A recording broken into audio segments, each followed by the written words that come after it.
Salam, coucou les filles, j'espère que vous allez bien. Je suis vraiment ravie de vous retrouver pour une nouvelle vidéo. Une vidéo, je vais partager avec vous des petites recettes vraiment très simples à réaliser, très rapides et super bonnes. Je vais également partager avec vous, vous montrer ma petite décoration du Ramadan, vraiment quelque chose de très simple. Je voulais vous faire une vidéo, mais pour le coup, je n'ai même pas eu le temps de le faire. Donc dans cette vidéo, il y aura des recettes salées et une recette sucrée, donc de la charlotte aux fraises. C'est juste une tuerie les filles.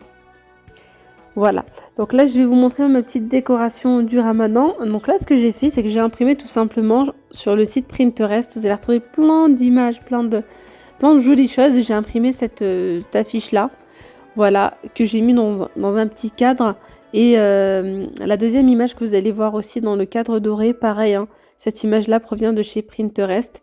D'ailleurs, si ça peut vous donner des idées, vous pourrez retrouver des très jolies images à imprimer et à mettre comme ça dans des cadres pour de la déco. Voilà, donc là j'ai posé mon petit calendrier. Je voulais pas percer le mur, donc je l'ai juste posé comme ça sur le petit banc. Et j'ai fait un petit coin. Vous voyez, en fait, il y a des petites étoiles, hein, voilà, avec des scratchs. Et puis chaque jour, on rajoute une étoile, tout simplement. Donc j'ai mis à proximité donc le petit pot, voilà, avec les petites étoiles à l'intérieur.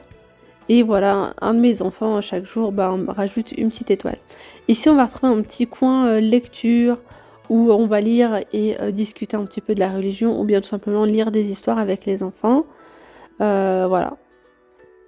Donc j'en profite aussi pour leur expliquer un petit peu qu'est-ce que c'est que le Ramadan, etc. Et leur lire parfois des petites histoires comme ça. Raconte-moi une histoire.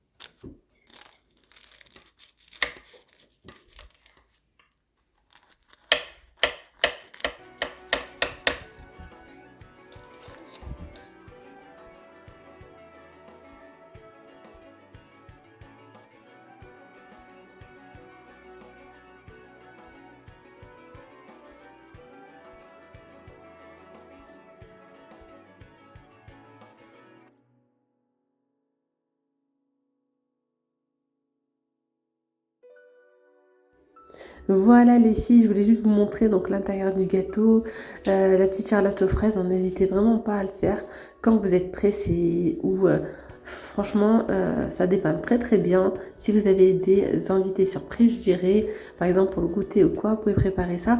Comme je vous ai dit, en une demi-heure, une heure, le gâteau il est prêt à être mangé. C'est juste qu'il faut le laisser bien refroidir.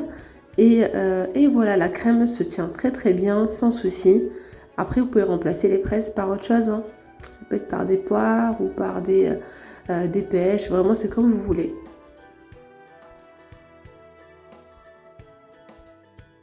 J'ai commencé par partager avec vous une recette vraiment très simple d'un petit gâteau. Je dis bien petit parce que je vais le faire vraiment en petit format, mais ça suffit largement. Donc, je vais faire une petite charlotte aux fraises en fait. Donc, je vais avoir besoin de ces biscuits-là, les biscuits cuillères. Donc, j'ai pris ceux-là de la marque Auchan. Il y aura besoin donc d'un paquet de mascarpone, 250 g, et 2 briques de crème liquide. Il y a 20 centilitres et c'est 30% de matière grasse. Un petit peu d'arôme de vanille, ça c'est facultatif. Vous pouvez le mettre aussi sous forme de vanille en poudre. Donc là j'ai prédécoupé déjà mes petites fraises, hein, que j'ai lavées et coupées. Donc là il me reste encore des fraises entières. Bon, je ne vais pas tout utiliser, mais je vais en utiliser quelques-unes pour la décoration. J'aurai aussi besoin donc un petit peu de sucre pour sucrer donc ma crème. C'est parti. Alors ce que je vais faire, c'est que je vais mettre tout ça dans mon Thermomix. Donc moi je vais faire monter ma crème chantilly donc au Thermomix. Vous pouvez utiliser votre batteur électrique ou votre robot pâtissier. Donc là je vais mettre mon fouet à l'intérieur. Je verse ma crème et ma mascarpone à l'intérieur.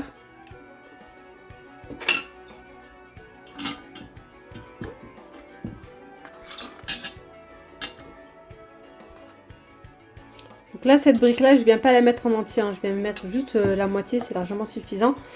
Parce que je vais utiliser ma petite casserole comme moule, vous voyez. Donc c'est pas, elle n'est pas très grande, hein. Elle n'est pas très grande, mais ça suffit largement. Donc là, je viens mettre un petit peu d'arôme vanille. Là, je vais mettre du sucre en poudre, glace. Je vais mettre l'équivalent de 2 cuillères de sucre glace. Vous pouvez mettre du sucre en poudre si vous n'avez pas du sucre glace. Et là, je vais mettre l'équivalent de 3-4 minutes. De toute façon, je vais voir. Et je vais mettre vitesse 3. Alors, en parallèle, ici, je viens mettre du papier sulfurisé. Donc, sur mon moule. Hein. Donc, moi, ici, c'est une casserole donc, que je vais utiliser en guise de moule. Ça fera très, très bien l'affaire. Donc, je mets du film partout dessus pour pouvoir, en fait, démouler facilement ma charlotte aux fraises juste après. Donc là, je prends mes biscuits à la cuillère, je les imbibe de lait et je viens les mettre sur tout le contour. Alors une fois que j'ai fait le contour, je viens faire le fond.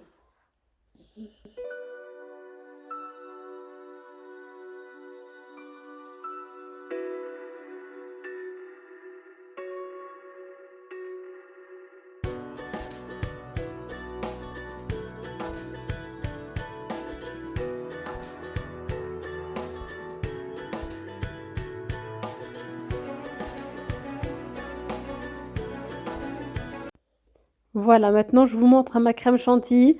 Je vais venir en mettre donc dans le fond. Alors maintenant, je vais mettre ma crème chantilly donc dans le fond de mon moule. Alors ensuite, je vais aller m'occuper de mes petites fraises. Je vais rajouter ici 2 cuillères à soupe de sucre en poudre. Donc je mélange le tout. Je viens mettre mes fraises. Donc je mets la moitié des fraises ici sur la crème. Je rajoute encore un petit peu de crème. De toute façon, vous voyez tout en image. Et puis je vais rajouter des biscuits à la cuillère imbibés de lait. Puis voilà, puis je répète l'opération une deuxième fois.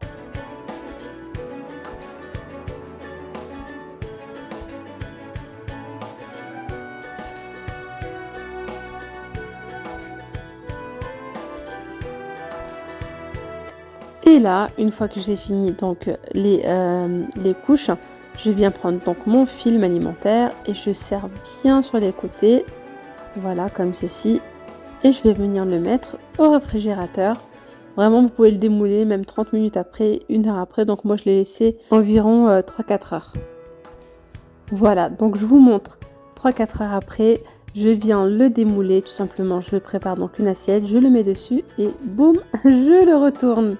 Non mais là, vraiment le démoulage il est très très simple, surtout qu'on a bien mis donc, du film alimentaire, donc il n'y a pas de raison. Voilà. Donc moi il me restait un petit peu de crème chantilly, je l'ai mis donc dans une poche à douille et je viens donc décorer comme ça sur le dessus. Voilà, je fais des petites fleurs. Voilà, je vais remplir donc tout le dessus et je vais venir mettre ensuite des petites fraises. Donc ça c'est facultatif, si vous le souhaitez, vous pouvez la laisser toute simple sur le dessus ou mettre un petit peu de sucre glace. Donc là, après, c'est vous et votre imagination et votre créativité. Vous pouvez vraiment faire comme vous le souhaitez. Voilà, donc moi, je l'ai décoré comme ça, assez simple, avec de la crème chantilly et des fraises. Et voilà le résultat final. Allez, on passe à la recette suivante.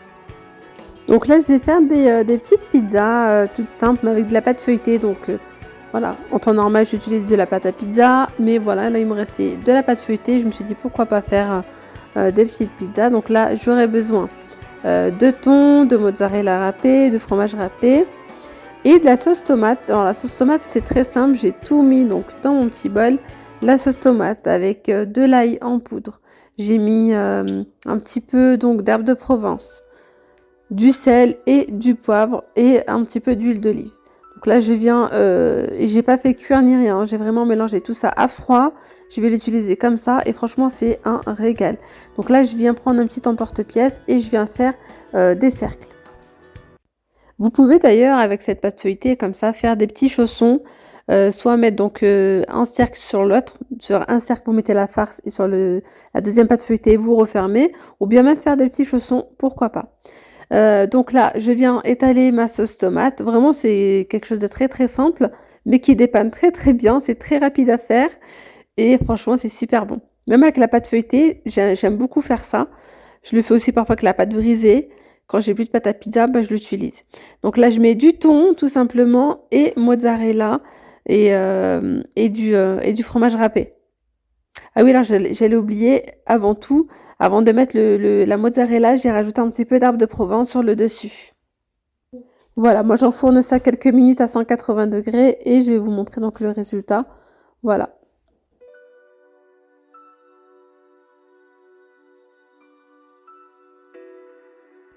Allez, là c'est parti, on va commencer.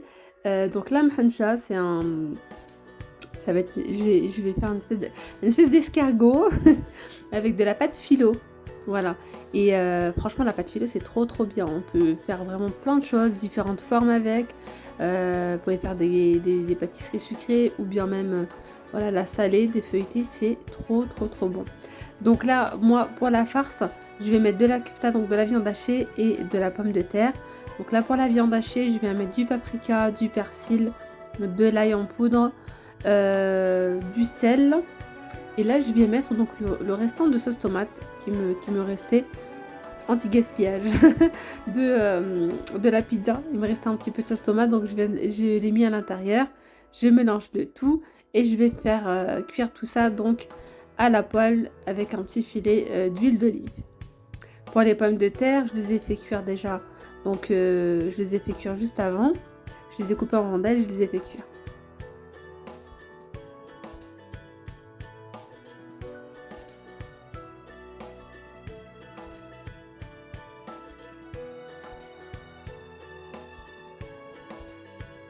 Et là, j'ai rajouté un petit peu de curcuma, j'avais oublié de le mettre tout à l'heure. Voilà. Voilà, donc là maintenant ma viande, elle est bien cuite. Je vais éteindre le feu. Je viens rajouter donc les pommes de terre tant que donc ma viande hachée est encore chaude. Donc je mélange bien. Et voilà, donc là je la mets de côté histoire qu'elle refroidisse. Une fois qu'elle est bien, je dirais au moins tiède, parce que si elle est trop chaude en fait ça va couper la pâte. Donc là j'ai mis un petit peu de beurre fondu et un petit peu d'huile. Donc dans un bol, je mets donc la première feuille sur mon plan de travail. Donc là à l'aide de mon pinceau, je viens badigeonner entièrement la feuille. Donc je vais mettre du beurre un petit peu partout. Voilà, une fois que j'en ai mis partout, je viens prendre donc la deuxième feuille que je vais poser sur la feuille. Je vais la mettre dessus tout simplement.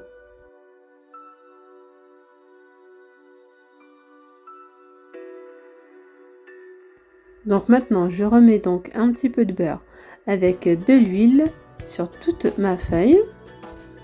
Ensuite, je viens mettre donc ma farce tout le long. D'ailleurs, la farce, vous pouvez mettre vraiment ce que vous voulez à l'intérieur. Vous pouvez mettre des légumes, des épinards, avec de la ricotta. Vraiment, c'est comme vous le souhaitez. Ensuite, je mets donc de la mozzarella à l'intérieur. Et je vais venir du coup enrouler. Donc là, je serre bien. Voilà. Et ensuite, j'enroule. C'est pour ça qu'il est important que la farce soit bien tiède, voire froide, c'est encore mieux. Voilà, pour éviter donc qu'elle se déchire. Comme moi, là, ici, c'est un petit peu tiède. À certains endroits, ça a un petit peu craquelé. Mais bon, c'est pas grave. Après, je vais revenir mettre un petit peu de pâte philo dessus. Voilà, donc une fois que j'ai fait ça, regardez, donc je vous montre d'ailleurs... J'allais réparer la pâte philo qui s'est un petit peu fissurée à certains endroits. Donc je badigeonne de beurre, hop. Et puis on va réparer les petits bobos. Ni vu ni connu. Et donc là c'est simple, je renouvelle l'opération, je refais exactement la même chose. Je badigeonne donc ma feuille entièrement donc du mélange beurre-huile. Ensuite je viens poser dessus la deuxième feuille. Voilà, comme ceci. Je remets encore un petit peu de beurre. Ensuite, je mets ma farce, de la mozzarella et j'enroule.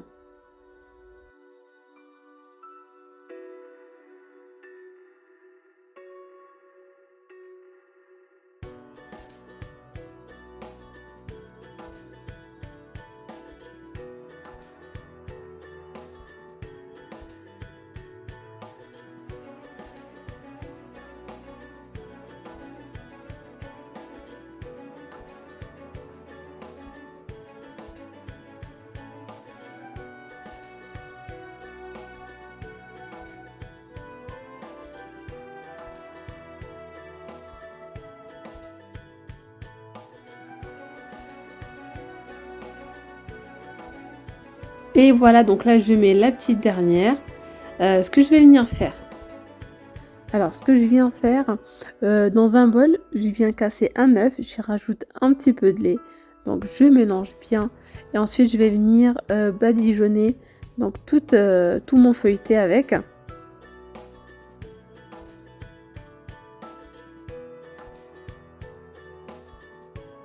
Une fois que j'ai badigeonné donc tout le feuilleté, le restant donc de la préparation, je le verse dessus. Voilà. Ensuite, je viens mettre donc des graines de sésame un petit peu partout. Ensuite, je vais enfourner ça 20 minutes à 180 degrés environ. Donc voilà ce que ça donne après 20 minutes de cuisson. Donc après, ça dépend de votre four, hein. Mais une fois que vous voyez que c'est bien doré, vous pouvez donc éteindre. Là, ce que je fais, c'est que je viens déposer donc du fromage, c'est de la mozzarella râpée. J'en mets un petit peu partout et je vais laisser dorer vraiment 2-3 petites minutes, juste histoire que le fromage colore un petit peu et soit bien fondu. Et voilà le résultat final. N'hésitez pas à tester la recette. Franchement, c'est une tuerie. Et comme je vous ai dit, vous pouvez mettre la farce de votre choix. Allez, on continue ici avec la troisième recette. Donc, j'aurai besoin de ces feuilles-là. Donc, ce sont des feuilles un petit peu comme de la pâte philo qu'on retrouve donc chez les épiceries turques. On aura également besoin de fromage, pareil, hein, je les ai achetés aussi là-bas, donc à l'épicerie turque. Et je vais prendre donc des épinards. Pour ma part, ce sera des épinards congelés que je vais faire cuire. Donc, je vous montre ça juste après. Et puis voilà. Alors là, dans une poêle, je mets une petite noisette de beurre. Ensuite, je rajoute mes épinards. Donc voilà, je vais bien les laisser cuire. Je vais venir rajouter de l'ail, donc en semoule, du sel. Et c'est tout. Voilà, quelques minutes de cuisson suffisent largement. Voilà, une fois que mes épinards sont cuits, je viens donc rajouter un petit peu de persil. Voilà, je mélange le tout. Je mets aussi un petit peu, donc j'émiette mon fromage. Voilà, tout simplement. Et je vais venir commencer à plier tout ça. Vous allez voir, vraiment, le pliage est très très simple. Donc, on met un petit peu de farce, je mets vraiment un petit peu d'épinards, hein. Voilà, je mets du fromage. Voilà, je l'émiette bien et je viens enrouler comme ceci.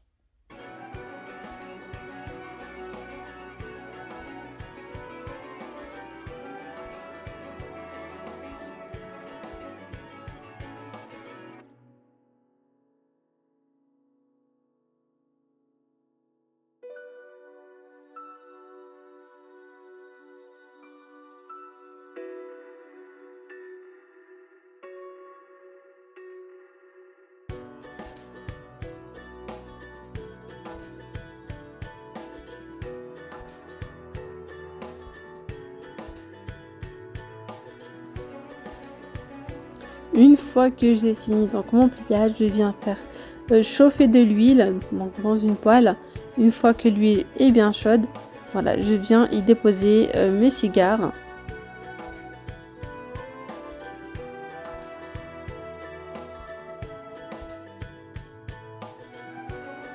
Alors faites attention, ça cuit vraiment très très rapidement. Moi je reste vraiment à côté du feu. Je viens donc les tourner de temps en temps. Vraiment en quelques secondes, en quelques minutes, c'est cuit.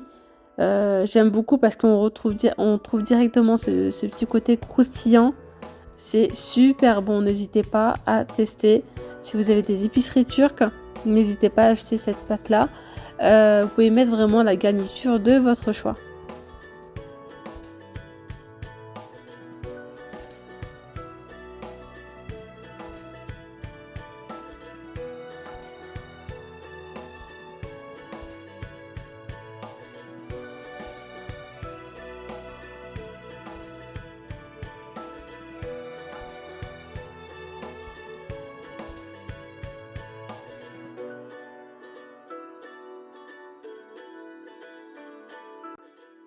Allez, ici on finit avec une petite touche de fruits.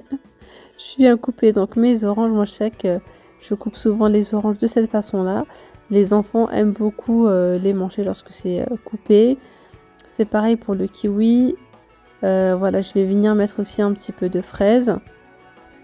Voilà, une petite assiette assez sympa.